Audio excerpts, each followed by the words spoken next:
Hello students, எப்படி இருக்கீங்க? நாளைக்கு ரிசல்ட், ஹெச்எஸ்சி ரிசல்ட் நாளைக்கு.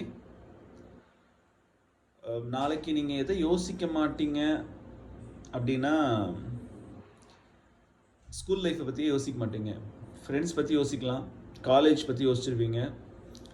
அது மட்டும்தான் இருக்குமே தவிர, என்னென்ன கரெக்ஷன்ஸ் நம்ம ஸ்கூல் லைஃப்பில் பண்ணாமல் விட்டுருக்கோம் அப்படின்றத யோசிக்க மாட்டீங்க. ஸோ 10th அப்புறம் நீங்கள் எடுத்த குரூப் கரெக்டாக எடுத்திருந்தீங்களா, அது எடுத்ததுக்கு அந்த எய்ம் பண்ணி எடுத்த ப்ராக்ரஸ் இருக்கா, அது ரிலேட்டடான ஒரு கரியர் சூஸ் பண்ண போகிறீங்களா, இல்லை அங்கே எடுத்தது வந்து நான் ஒரு க்ரேஸில் எடுத்துட்டேன் நான், ஓகே, அதனால வந்துட்டு எனக்கு பெர்ஃபார்ம் பண்ண முடியல, இனிமேல் என்னோடய டெசிஷன் நான் மாற்ற போகிறேன் அப்படின்னாலும் that is well and good. But நான் என்ன அல்டிமேட்டாக சொல்ல வரேன் அப்படின்னா, நீங்கள் 10th ஸ்டாண்டர்ட் முடித்ததுக்கப்புறம் எடுத்த டெசிஷன் எந்த அளவுக்கு ப்ராக்ரெசிவாக இருந்துச்சு, இல்லை ரொம்ப ரிக்ரெட் பண்ணுற மாதிரி இருந்துச்சா அப்படின்றத நீங்கள் ஃபஸ்ட்டு அனலைஸ் பண்ணணும். அப்பா அம்மா சொல்லி குரூப் எடுத்திருந்தாலும் சரி, ஊரில் இருக்கவங்க சொல்லி குரூப் எடுத்திருந்தாலும் சரி, நீங்கள் தான் எடுத்தீங்க. ஸோ அப்போது அந்த டெசிஷன் வந்து உங்களால் சொந்தமாக எடுக்க முடியாதனால பேரண்ட் சொன்னாங்க, மற்றவங்க சொல்லி நீங்கள் எடுத்தீங்க.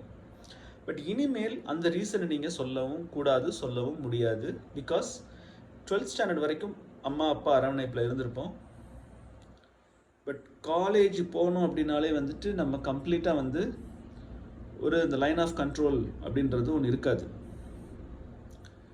ஸோ அந்த மாதிரி ஒரு ஃப்ரீடம் இருக்கிற டைமில் உங்களோட ஸ்கில்லை நீங்கள் டெவலப் பண்ணிக்கிறது, நீங்கள் எக்ஸ்ட்ராவாக கோர்ஸ் படிக்கிறது, உங்களோட அகாடமிக் பர்ஃபார்மன்ஸ் பார்க்குறது எல்லாமே உங்கள் கையில் தான் இருக்குது.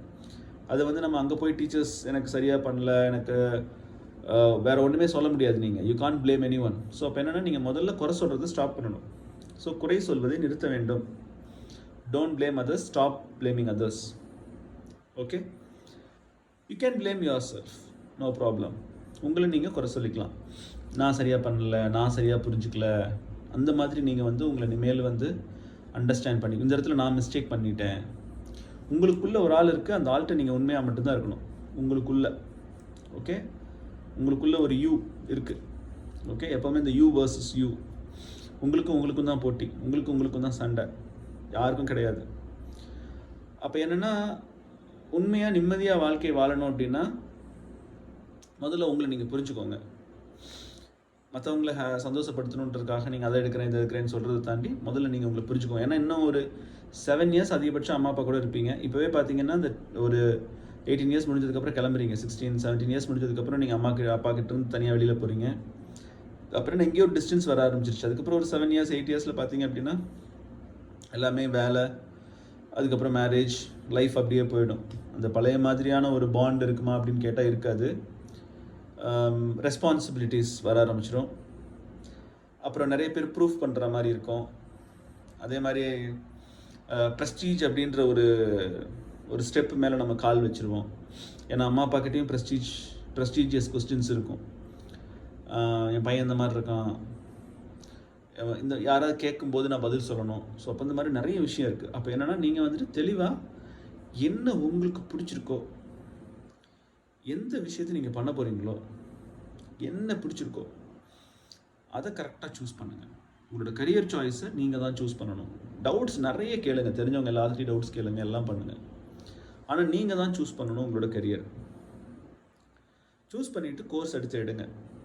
ஃபினான்ஷியலாக முடியுமா முடியலையா இதெல்லாம் நீங்கள் டிசைட் பண்ணிக்கோங்க. அப்பா அம்மா கிட்ட உட்காந்துட்டு பிளைண்டாக போய் அப்பா அம்மாவை டொனேஷன் கட்ட வச்சு, அவங்களோட இன்ட்ரெஸ்ட்டுக்காக கட்ட வச்சு கடைசியில் பிரயோஜனம் இல்லாமல். ஏன்னா இன்றைக்கி இன்றைக்கி ஒரு பிளேஸ்மெண்ட்டுன்னு பார்த்தாலே ஒரு 10 வருஷம் 7 வருஷம் 8 வருஷத்துக்கு அப்புறம் திரும்ப அதே கம்பெனியில் இருக்காங்களா, இல்லை வேலையில் இருக்காங்களா, இல்லை விட்டுட்டு வந்துட்டாங்களா அப்படின்றது எல்லாமே ஒரு கொஸ்டின் மார்க்காக இருக்குது. ஸோ பிளேஸ்மெண்ட் அப்படின்றது ஒரு டைம் பீயிங்க்கு ஒரு ஷார்ட் பீரியடுக்கு பார்க்கும்போது நல்லா இருக்குது, அதுக்கப்புறம் லாங் டேர்மாக பார்க்கும்போது நிறைய பேருக்கு பிடிக்க மாட்டேங்குது. ஸோ அதனால் நீங்கள் வந்து கொஞ்சம் தெளிவான டெசிஷன் எடுக்க வேண்டியது இருக்குது. ஒரு கோர் இண்டஸ்ட்ரி சூஸ் பண்ணுங்கள். இல்லை என்னால் அப்டேட் பண்ணிகிட்டே இருக்க முடியும் அப்படின்னா நீங்கள் வந்துட்டு ஏஐடிஎஸ் இந்த மாதிரி நீங்கள் சூஸ் பண்ணலாம். நிறைய ப்ரோக்ராம்ஸ் நான் படிச்சுட்டே இருப்பேன், நிறைய ஏஐ டூல்ஸ் வந்து நான் படிப்பேன், அப்டேட் பண்ணிக்கிட்டே இருக்கக்கூடிய இன்ட்ரெஸ்ட் எனக்கு இருக்குது.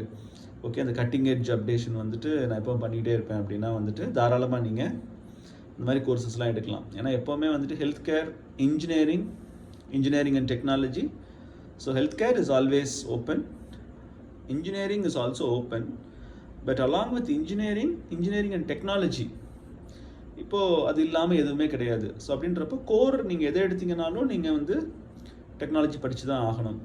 அதே மாதிரி நீங்கள் மெடிக்கல் சைட் போனாலும் டெக்னாலஜி படித்து தான் ஆகணும். நீங்கள் ஃபினான்ஸ் சைடு போனீங்கனாலும் டெக்னாலஜி படித்து தான் ஆகணும். ஸோ அப்போ என்ன, ஓவராலாக நம்ம எந்த சைடு போனாலும் நம்ம டெக்னாலஜி பிகம்ஸ் மேண்டேட்ரி. ஓகே, அடுத்து நீங்கள் அண்டர்ஸ்டாண்ட் பண்ணிக்க வேண்டியது, பேரண்ட்ஸ் கிட்ட கொஞ்சம் நிதானமாக உட்காந்து டிஸ்கஸ் பண்ணுங்கள், எக்ஸ்பிளைன் பண்ணுங்கள். ஓகே, அவசரப்படாதீங்க. காலேஜஸ்லாம் நிறைய இருக்குது, சீட்லாம் தாராளமாக கிடைக்கும். பொறுமையாக நிதானமாக முடிவு பண்ணுங்கள். என்ட்ரன்ஸ் எழுதியிருக்கவங்க எதை ப்ரையாரிட்டி வச்சுக்கலான்னு பாருங்கள். நல்ல காலேஜ் சூஸ் பண்ணுங்கள். ஓகே, நல்ல ஒரு காலேஜ் சூஸ் பண்ணுங்கள். அதே மாதிரி நல்ல காலேஜ் இல்லாமல் சூழ்நிலைனால சூஸ் பண்ணுறீங்கனாலும் அந்த காலேஜ் நல்ல காலேஜ் இல்லை, நம்ம தான் போய் படிக்கணும்னு நினச்சி சூஸ் பண்ணுங்கள். ஓகே, எதுனாலும் நீங்கள் தெரிஞ்சு தான் செய்யணும். உங்களுக்கு தெரியாமல் நீங்கள் எதுவும் பண்ணக்கூடாது. அது நல்ல இடமா இருந்தாலும் சரி, நல்ல விஷயமா இருந்தாலும் சரி, கெட்ட விஷயமா இருந்தாலும் சரி. நீங்கள் சூஸ் பண்ணுற காலேஜ் சம்டைம்ஸ் நீங்கள் நினைக்கிற எக்ஸ்போஷர் கிடைக்காம இருக்கலாம். ஒரு சில காலேஜ் கிடைக்கலாம், பட் வேறு ஏதாவது இன்ஃப்ரா இல்லாமல் இருக்கலாம், லேப் ஃபெசிலிட்டி இல்லாமல் இருக்கலாம். ஓகே, அங்கே போய் நீங்கள் சூஸ் பண்ணுற ஃப்ரெண்ட்ஸ் தப்பாக இருக்கலாம். அப்போ என்னென்னா நிறைய விஷயம் இருக்குது. ஸோ அப்போ என்னென்னா நீங்கள் சூஸ் பண்ணது ராங், நீங்கள் சூஸ் பண்ணது கரெக்ட் அப்படின்றத நீங்கள் வந்து அண்டர்ஸ்டாண்ட் பண்ணி தான் நீங்கள் உங்களோட லைஃப் அடுத்து ட்ரைவ் பண்ணி கொண்டு போகணும். ஏன்னா இனிமேல் உங்களுக்கு இந்த ஸ்கூல் லைஃப்பில் மாதிரி ஒரு கேர் வந்துட்டு உலகத்தில் எங்கேயுமே கிடைக்காது. அம்மாவும் சரி, டீச்சரும் சரி, டீச்சர்ஸ் பேரண்ட்டோட ஒரு பாண்டில் நீங்கள் இவ்வளோ நாள் இருந்தீங்க இல்லையா, இனிமேல் உங்களுக்கு கிடைக்காது. உங்களுக்கு கிடைக்க போகிற ஃப்ரெண்ட்ஸ் ட்ரூவாக இருக்காங்களா இல்லையான்னு தெரியாது. நீங்கள் போகிற இடம் எப்படி இருக்க போகுதுன்னு தெரியாது. அப்போ நீங்கள் கரியரை நோக்கி போகிறீங்களா இல்லை ஃப்ரெண்ட்ஸ் மேக் பண்ணிவிட்டு ஃபன் பண்ண போகிறீங்களா அப்படின்றது எல்லாமே ஏகப்பட்ட கொஸ்டின் இருக்குது. ஒரு சிலர் நான் காலேஜ் போய் ஜாலியாக இருக்கணுன்றக்காகவே ஒரு சிலர் காலேஜ் சூஸ் பண்ணுவாங்க. ஒரு சிலர் இல்லை, எனக்கு வந்து என்னோடய கரியர் ரொம்ப முக்கியம், என்னோடய கரியரை நான் அச்சீவ் பண்ணால் தான் நான் வந்து என்னோடய ட்ரீம் அச்சீவ் பண்ண முடியும் அப்படின்ற மாதிரி சூஸ் பண்ணுற ஸ்டூடெண்ட்ஸ், வெரி ஆம்பிஷியஸ் ஸ்டூடெண்ட்ஸ் நிறைய இருக்காங்க, ட்ரீம் பேஸ்ட் ஸ்டூடெண்ட்ஸ் நிறைய இருக்காங்க. அதுக்கு இந்த மாதிரி பேரண்ட்ஸோட என்கரேஜ்மெண்ட்டும் இருக்குது. ஸோ அதனால் கொஞ்சம் தெளிவாக யோசித்து அண்டர்ஸ்டாண்ட் பண்ணி நிதானமாக முடிவு பண்ணுங்கள். உங்களுக்கு பிடிச்சதாக இருக்கணும் முடிவு. ஓகே, உங்களுக்கு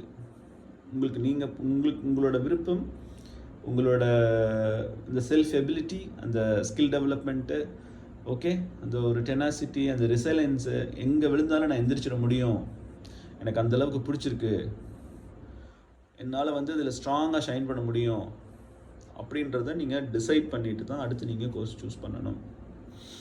ஓகே, சொன்னது நல்லா புரிஞ்சிருக்கும்னு நினைக்கிறேன். அதே மாதிரி உங்கள் மற்ற ஃப்ரெண்ட்ஸுக்கும் நல்ல ஒரு பாசிட்டிவ் என்கரேஜ்மெண்ட் கொடுங்க. எல்லாருக்குமே லைஃப் நல்லா இருக்கும் நம்ம தெளிவாக முடிவு பண்ணால். பிகாஸ் நம்ம லைஃப் நம்ம கையில் தான் இருக்குது, வேறு யார் கையிலும் கிடையாது. நம்ம கையில் லைஃப்பை வச்சுக்கிட்டு நம்ம அடுத்தவங்க கையில் எதிர்பார்த்துட்டு இருந்தோம்னா that is also waste of time. அது எந்த மாதிரி போகும்னு யாராலையும் சொல்ல முடியாது. ஸோ உங்களோட லைஃப்பை நீங்கள் தான் ட்ரைவ் பண்ணணும். Okay my tears, all the best. Thank you.